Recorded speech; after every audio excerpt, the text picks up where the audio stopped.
নমস্কার বন্ধুরা, আমার নতুন একটি ভিডিওতে আপনাদের স্বাগত। আমি আজকে নিয়ে এসেছি এই গরমে মালাই আইসক্রিমের রেসিপি নিয়ে।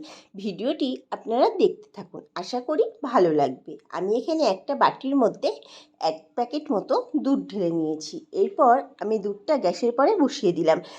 এখানে আমি 1 লিটার দুধ নিয়েছি। দুধের মধ্যে আমি দিয়ে দিলাম 1/2 কাপ মতো চিনি। এরপর একটা হাতা দিয়ে আমি ভালো করে নাড়িয়ে নেব।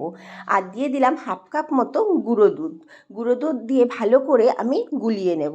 আর কয়েকটা এলাচের দানা দিয়ে দিলাম। আর নিয়েছি 2 চামচ মতো কর্নফ্লাওয়ারের গুঁড়ো।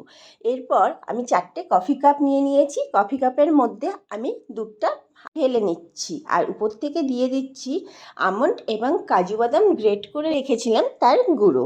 এরপর একটা কাপকে আমি ফয়েল পেপার দিয়ে ভালো করে মুড়িয়ে নিচ্ছি। একটা গার্ডার মেরে দেবো। আর উপর থেকে একটা আইসক্রিমের চামচ ঢুকিয়ে দেবো। এই করে আমি 4টে কাপকে রেডি করে নিয়েছি। এরপর আমি 7 থেকে 8 ঘন্টার জন্য ডিপ ফ্রিজে ঢুকিয়ে দেবো।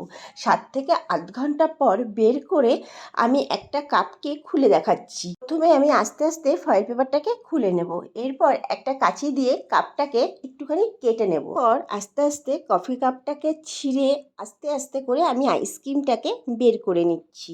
দেখুন, আমি এইভাবে 4টে আইসক্রিমকে বের করে নিয়েছি। তৈরি হয়ে গেল আমার সুস্বাদু আইসক্রিমের রেসিপিটি। খেতে অসাধারণ হয়েছিল। আপনারা বাড়িতে ট্রাই করে দেখতে পারেন। এই গরমে দারুণ লাগবে। এই রেসিপিটি যদি ভালো লেগে থাকে আমার চ্যানেলটিকে সাবস্ক্রাইব করে রাখার অনুরোধ।